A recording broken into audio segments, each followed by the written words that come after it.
তো অত্যন্ত গুরুত্বপূর্ণ একটা আপডেট নিয়ে এসেছি আজকের এই ভিডিওতে, যুবশ্রী প্রকল্প নিয়ে, বেকার ভাতা নিয়ে। পশ্চিমবঙ্গ রাজ্যের বেকার কর্মপ্রার্থী ছেলেমেয়েরা প্রতি মাসে ১৫০০ টাকা পায় এই যুবশ্রী প্রকল্পের মাধ্যমে। যুবশ্রী প্রকল্পের আগে নাম ছিল যুব উৎসাহ ভাতা, ঠিক আছে, এবং সেটা যুবশ্রী প্রকল্প করা হয়েছে এর পরবর্তী সময়। এবং পশ্চিমবঙ্গ রাজ্য সরকারের একটা সার্থক প্রকল্প। পশ্চিমবঙ্গ রাজ্যের প্রচুর কর্মপ্রার্থী বেকার ছেলেমেয়েরা কিন্তু এই প্রকল্পের মাধ্যমে উপকার পাচ্ছে। এবং প্রতি মাসে ১৫০০ টাকা সরাসরি উপভোক্তা অর্থাৎ যে বেকার ছেলে কিংবা মেয়ে তাদের ব্যাংক অ্যাকাউন্টে এই টাকাটা ঢুকে যায়। এবং এই বেকার ভাতা পেতে হলে কোনো এসটি এসসি ওবিসির ভাগ নেই, সকলের জন্যই এই প্রকল্প, সবাই এটা পেতে পারে। যোগ্যতা কি থাকতে হবে বলে রাখি, তার পরে বলবো আমি আজকের আপডেট। আজকে ব্রেকিং আপডেট রয়েছে, গুরুত্বপূর্ণ আপডেট রয়েছে, যে আপডেটটা মিস করলে আপনার বেকার ভাতা বন্ধ হয়ে যেতে পারে যদি আপনার রানিং থাকে বেকার ভাতা। তো বলে রাখি, এই যুবশ্রী প্রকল্প পেতে হলে যোগ্যতা থাকতে হবে মিনিমাম 8 পাস, ঠিক আছে।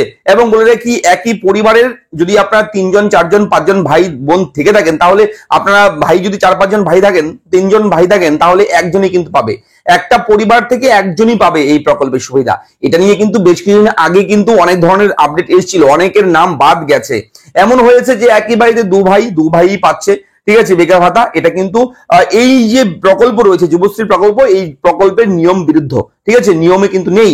নিয়মে রয়েছে একই পরিবারে একজন পাবে, ঠিক আছে। এবং পরিবারে যদি কেউ পেনশন হোল্ডার থাকে কিংবা কেউ কোনো রকম গভর্নমেন্টের অন্য কোনো স্কিম থেকে প্রতি মাসে মান্থলি কোনো সুবিধা পায় যারা, তারা কিন্তু এই প্রকল্প অর্থাৎ যুবশ্রী প্রকল্পের আওতায় কিন্তু আসবে না, এটাও বলে রাখি।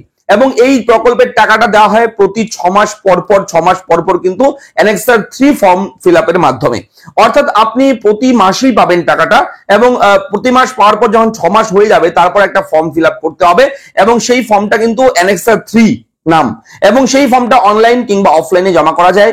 এবং এই ফর্মের মধ্যে আপনাকে উল্লেখ করতে হবে, জানাতে হবে যে আপনি বিগত যে 6 মাস টাকা পেয়েছেন সেই টাকাটা কোথায় খরচ করেছেন, কিভাবে খরচ করেছেন, তার একটা এস্টিমেট, একটা হিসেব দিতে হবে। হিসেব মানে এক কথায় হচ্ছে কোথায় আপনি খরচ করছেন, কোন ইনস্টিটিউট, কোন সেন্টার, ঠিক আছে।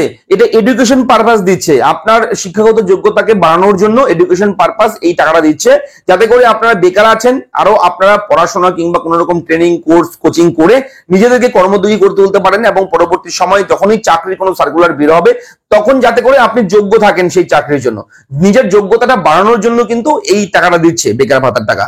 তো এই যে বেকার ভাতার টাকাটা আপনি কোন সেন্টারে, কোথায়, কোন কোচিং সেন্টারে কিংবা কোন টিউশন ফিতে কি, কোথায় কি খরচ করছেন তার কিন্তু হিসাবটা দিতে হবে। অর্থাৎ আপনার সেন্টারের নাম, আপনার ঠিকানা সেই সেন্টারের, এবং কি কোর্স করছেন আপনি, ঠিক আছে, এবং সেই কোর্সটা রানিং রয়েছে না হয়ে গেছে, এবং ডিউরেশন ডেট দিতে হবে একটা 6 মাসের হিসেব করে। সেইভাবে কিন্তু অ্যানেক্সার 3 ফর্মটা সাবমিট করতে হয়। এবং এই অ্যানেক্সার 3 ফর্ম সাবমিট করার লাস্ট ডেট কবে? লাস্ট ডেট আজকে রাত 12টার মধ্যে। যারা করেননি এখনো বলে রাখি, যুবশ্রী প্রকল্পের অ্যানেক্সার 3 ফর্ম ফিল আপ যারা করেননি আজকে রাত 12টার মধ্যে আপনারা করে নেবেন। আজকেই কিছুক্ষণ, কয়েক ঘন্টা রয়েছে আর বাকি, এই কয়েক ঘন্টার মধ্যে আপনারা অ্যানেক্সার 3 ফর্মটা সাবমিট করে নিন। যদি আজকে মিস করেন তাহলে বেকার ভাতার টাকা আগামীতে আপনার বন্ধ হয়ে যেতে পারে, এবং হওয়ার সম্ভাবনা 99% বন্ধ হয়ে যাওয়ার।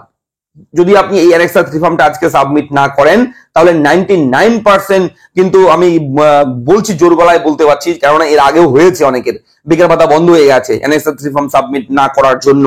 তাই আপনাদেরকে বলছি, আপনারা ভুল করেও আপনারা যত ব্যস্ততার মধ্যে থাকুন না কেন আজকে করে নিন, অ্যানেক্সার 3 ফর্মটা ফিল আপ করে নিন। বারবার বলেছি, আগেও বলেছি, এখনো বলছি, করে নিন।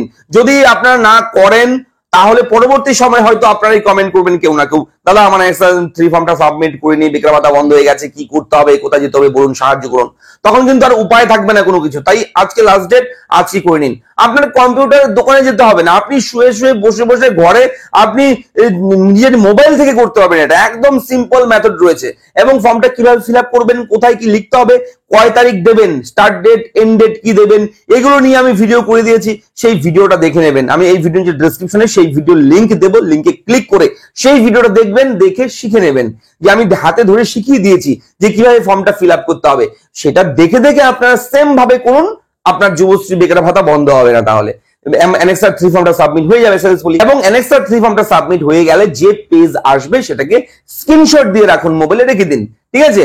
তো অবশ্যই এই আপডেটটা আপনারা সবার সঙ্গে শেয়ার করার ছিল।